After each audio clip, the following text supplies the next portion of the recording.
Good evening, everyone, and welcome to September 1st, studentloanjustice.org live stream. We are the oldest, largest, first and only grassroots group in the nation fighting only and absolutely for student loan justice. I've said that a few times. I'm going to get right into it tonight, guys.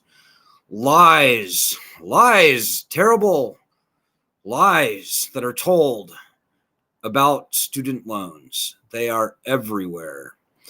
You know, the propaganda that we've seen against us seeded by the student loan industry is frankly quite disgusting. In fact, just a few moments ago, I like to watch conservative media just because it's just interesting to me. And I was watching a show called a channel called Real American Voice. And in one of the little segues on their programs, it was something called offthepress.com. And they go, and student loan repayments resume today. So, no, it was even worse than that. They said, and deadbeats have to start repaying their student loans again today. And I don't know what else they said, but apparently, if you have student loans, trust me, you're a deadbeat. Off the Press said it, and they should know because they're a legitimate news source, apparently. Anyways, we're glad that you found us. If you're new to the group, welcome. Let me just do a couple quick announcements. Please donate if you could, guys. We need to raise something like $400 by the end of this weekend. It's going to be rough. It's very tough sledding for us right now, ladies and gentlemen. You know, our most active members, for whatever reason, have been getting their student loans canceled through the various income-driven repayment plans. Now, that is crazy because it's like, seems like about 40, 50, 60% of our most active members are getting that loan cancellation that we're hearing about. Whereas nationally, it's less than 2% of all borrowers are getting it. So why that is, I don't know. But the loans turned on today. So today, $300 million will be created out of thin air and sent in the form of profit, aka interest, to the coffers, or to the books, I should say, of the Department of Education. And we still don't have our bankruptcy rights back. It's terrible. This is the golden fantasy of the student debt collection industry, guys. It's going to be very tough for us going ahead. And if you're watching this video, you probably are in the same boat that I and 38 million other people who were never going to be able to repay their student loans even before the pandemic. That's true. That's 85% of all federal student loan borrowers. Is the conundrum that you find yourself in. And if I could just say one bitch, you know, if even 10, we're a very large group. We're 1.4 million members, at least on paper. That's huge. That is a gigantic muscle that we, the people, have to flex. If even 10% of the people on our group were doing our daily actions right there, or just go to the website, you can see them. That'd be 140,000 people a day that would have been overwhelming the Twitter accounts and the phone lines of Congress, of the president, of the bad guys, of everybody who we target. 140,000 people a day retweeting our stuff, et cetera, et cetera. This problem would be solved today if even 10% of our members were doing our daily actions going back to, let's say, last January. That's true. 140,000 people overwhelming, melting the phone banks of Congress every day. Yeah, this problem would be solved, guys. We have all the muscle we need to get this problem solved. No matter all the lies that the bad guys seed against us in the media, and that's what I'm going to talk about later. It's very just next here right now. Your student loan problem, which you probably still have, could be and would be gone today if even 10% of the people on our group had been doing our daily actions every day. Our daily actions are quick. They take usually less than a minute to do. You need a Twitter account. It's not a big deal. You need a working phone. Most people have that. That's all you need. They take probably not even 2 minutes a day. On average, probably 1 minute. So Food for thought, eh? Here we are. The loans got turned back on today, and we don't have our bankruptcy rights back, guys. Now, the best news I have for you, whether you would ever or never file for bankruptcy is not important, by the way. When we get the leverage of bankruptcy returned as it exists for all other loans, they're going to have to cancel student loans very broadly, very deeply, very meaningfully. There are 38 million distressed student loan borrowers in the country. The last thing that any president wants to do is preside over the largest wave of bankruptcy filings in American history. And in an average year, not even 1 million people file for bankruptcy for any reason. So, guys, I'm here to tell you, when we get the leverage of bankruptcy returned as it exists and as it should exist for all other loans, all other borrowers, it's a very direct path from that to seeing very widespread loan cancellation. Maybe you want to break on interest on your loans. That'll happen when we get the leverage of bankruptcy back. Maybe you want to make it through one of the income-driven repayment plans. 90% of the people today don't make it through, but with bankruptcy leverage back, 90% of the people will make it through. What I'm trying to say, guys, is whatever you want to see happen with your student loans, none of it will happen none of it will happen without the leverage of bankruptcy back on our side. All of it is very likely to happen, maybe even better and more, when we have the leverage of bankruptcy returned. I'm feeling pretty inarticulate tonight. I don't know why. I'm stammering and stuttering.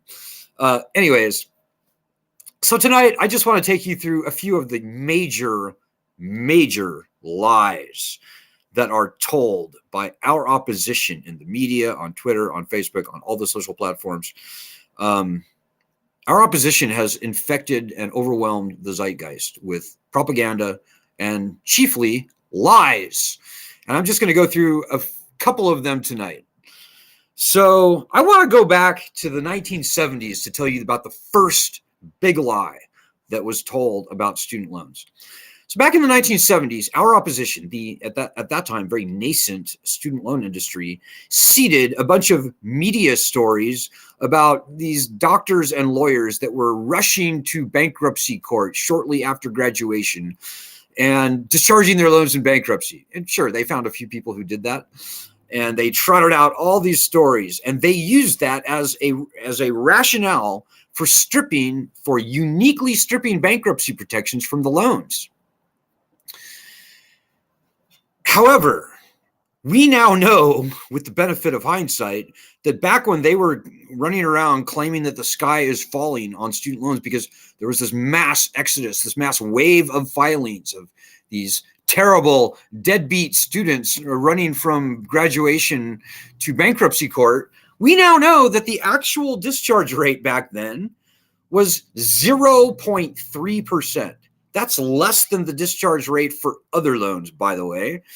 So there was never a crisis. The crisis was hatched in the imagination of student loan executives and other wealthy, well-connected interests in and around Washington, D.C. I would probably include Wall Street, Manhattan in that sentence as well. There was never a big wave of bankruptcy filings. People just aren't like that. Nobody wants to file for bankruptcy. It's a terrible thing to have to do. Maybe corporations, very soulless, cynical, I would say sociopathic corporations, sure, they might run to bankruptcy court at the first drop of a hat if it's conducive for them. But real people aren't like that. Normal people just don't do that. And the history bears that out. Bankruptcy is a last resort for people. And the fact that the discharge rate for student loans, back when student loans were treated the same as all other loans, was 0.3%, proves that in spades. So that's the first big lie ever told about student loans. A second big lie that we hear, and this is something that we actually broke this research, but you know, every time you talk to someone from our opposition, they try and frame the student loan debate and they want to point to all these young, liberal, deadbeats, entitled, unprincipled, irresponsible, young people running around who just want the taxpayers to pay their way. Well, there's many lies baked into that whole thing, but the big lie in my mind is that these are primarily young people. And this is something that's never been reported, ladies and gentlemen. Let me share my screen with you. I'm going to show you the data for yourself. And most people think, okay, yeah, student loans, young people. If you have student loans, you're probably under 35, right? No. The opposite of that is true. People over the age of 35 outnumber the number of people under the age of 35 with student loans, and they owe 150% more. I'm going to show you the data right now so you can see for yourself. This comes directly from the Department of Education. Just so you know, I'm going to save the charts. I'm going to go right to the graph, and you can see for yourself. People over the age of 35 outnumber people under the age of 35. Average indebtedness for the over 35 crowd, and these are federal student loans only, by the way. But the over 35 crowd owes on average nearly $42,000. The under 35 crowd on average owes $25,256. So, yeah, this is not a younger person's problem. This is more an older person's problem than a younger person's problem. And I should say it gets even worse as you go to the extremes. People over the age of 50 outnumber people under the age of 25 with student loans.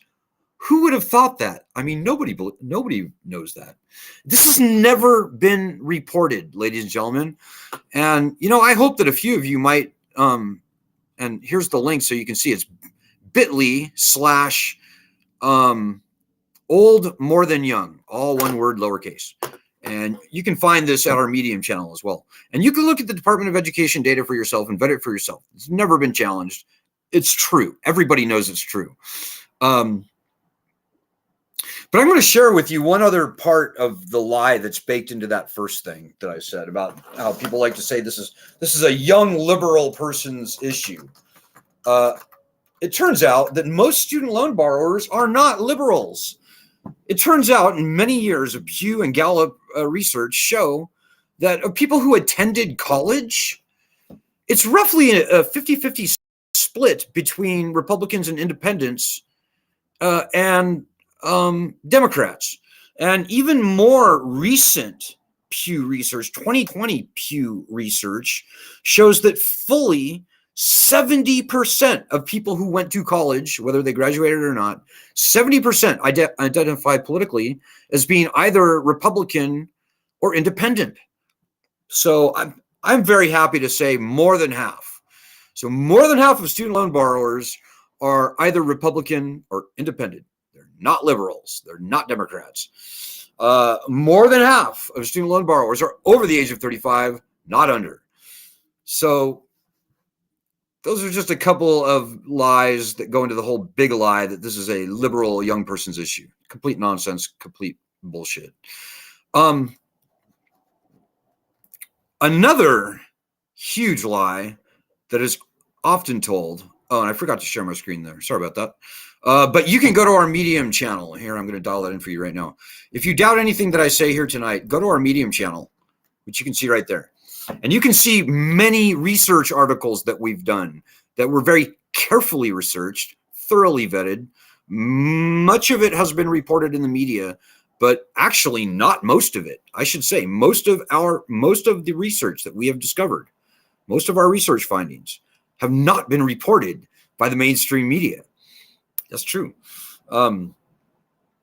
So that was number 2. Number 3, and this is the last one for the night. The third big lie, and there's many big lies, but this is the third big lie.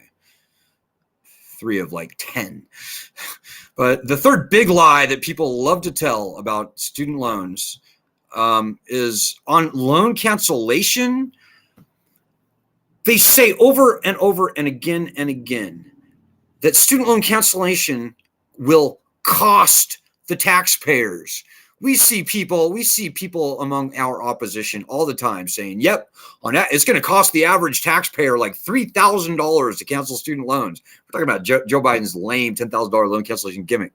It's a big lie, guys. It's absolute fiction. It's fantasy. And let me just, again, get into the data with you. What these people are talking about is profit. So, okay, let me start at number one. Number one, unlike PPP loans, it requires not one dime of money to be drawn from the federal treasury. So the taxpayers don't have to pay one penny, not one thin red cent, to cancel not $10,000 per borrower, but to cancel every single penny, every dollar, to cancel all $1.6567 trillion in federally owned student loan debt. And that's like 88% or so of all student loan debt. It requires not one dime to be drawn from the treasury. Unlike PPP loans, unlike all the other stimulus that we've seen, most of the other stimulus, requires no money to be drawn from the treasury. It adds zero to the national debt. You can't say that about any of the other stimulus plans, just about, that we've seen. Any of the giveaways, the stimulus checks, the as I said, the PPP loans and cash for clunkers, etc. All that stuff required money to be drawn from the treasury, added to the national debt. Not so for canceling student loans. These loans were already paid for many years ago by the taxpayers when the loans were first made. And the taxpayers didn't pay $1.7 trillion. The taxpayers paid, paid a tiny fraction of that. The overwhelming majority of outstanding federal student loan debt is interest. It's profit. It's money, fictitious wealth created out of thin air and slapped onto our backs in the form of call it profit to the loan industry. It literally costs the taxpayers nothing to cancel that debt. And much, if not most of it, is uncollectible debt, by the way. People are done. People are just not going to pay going forward. And that's another live stream. Watch my live stream last night to understand why probably not even 20% of the borrowers are ever going to resume paying their loans. Lending systems failed. But that's, like I said, see last night's live stream or the night before that. I mention it all the time. I'm not going to go into it.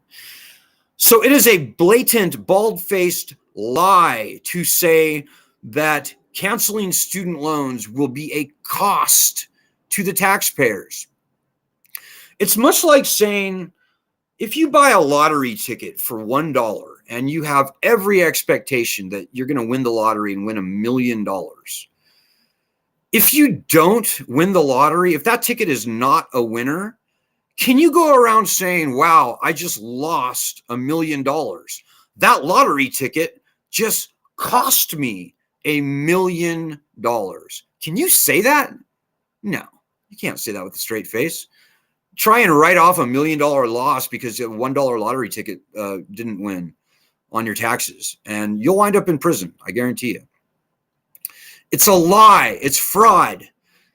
It's a big lie. It's just so widespread and pervasive, and it gets repeated so many times in the mainstream media that people just accept it as fact. This is what we're up against, guys. I said at the top of this broadcast that we face a pretty tough battle ahead, and I'm not kidding. It's kind of us against the world in many ways. If you've got student loans, you need to be fighting your ass off right now, because our asses are on the line here. And you cannot count on making it through any of the income-driven repayment plans. I know they're throwing around the recent cancellation tranche like manhole covers, throwing nickels around like manhole covers. But guys, I'm telling you, less than 2% of all the borrowers are getting that loan cancellation. And as soon as the lights are turned off, the Department of Education is going to go back to doing what it's always done. And its contractors, they're going to go back to disqualifying the overwhelming majority of people who try for these IDRs. They're going to have 15, 20 years to kick everybody out of these programs. They can do it, and they will. It's what they've always done. So don't let yourself be lulled into a sense of false complacency, guys. This is your life, and these are your loans on the hook. And as I said, it's about to get particularly ugly for us. particularly for people who won't be paying, which is 80% of everyone. Probably more, actually, probably 82, 83% within 6 months from today. Guys, this is your battle. This is your livelihood. And take it from a guy who's been living and breathing this problem for 18 long years now, if you're younger than me. You don't want to live the past 18 years that I have lived. You don't. It's terrible. And you got to fight for yourself because nobody else is going to fight for you. And that's always been true. This is a working, fighting group. And we're in a very bad way right now. Like I said, guys, most of our most active members, for some strange reason, I don't make accusations I can't prove, but isn't it weird? Are getting their loans canceled. So, I mean, I just have to say, human nature being what it is, probably going to be losing those people. Yeah, they all say, "Oh, I'm going to stay with the fight," but when you don't have the heat breathing down your neck, yeah, we'll see. Some people, that's true. People like Lisa Ansell and others who have had their loans canceled in years past, they fight harder than ever. And I salute everyone and anyone who's fighting this fight with us, because we on this group. The other groups are completely full of shit, guys. I'm telling you, they either don't know what they're doing, or much worse. Anybody who's not fighting for the return of bankruptcy protections to these student loans is not fighting for the actual true solution to this problem. They're going to be foisting fake loan cancellation gimmicks on us forever, as long as we don't have the power of bankruptcy back on our side. So some of our older members get that, and unfortunately, we're going to be losing quite a few of them going forward, I fear. So if you've never been active on this group, maybe you're new to the group, I strongly suggest that you get into the habit of doing our daily actions at a very minimum. It's going to get ugly, guys. It could get brutal. And that's just the truth. And you'll probably notice it on October 1st next month when you get your bill. And you either can't pay, or it's just extraordinarily hard for you to pay.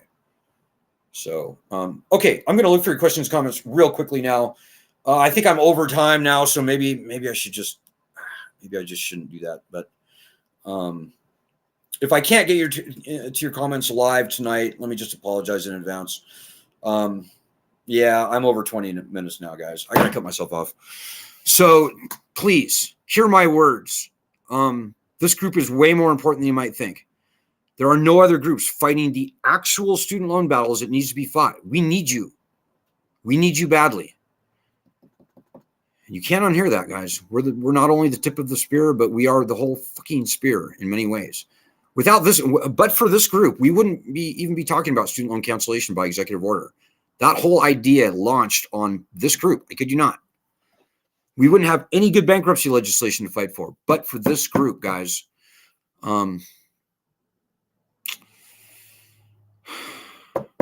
So I hope and I pray that some people out there are hearing my voice, because this is a battle. It feels good to fight this fight, by the way. It's cathartic.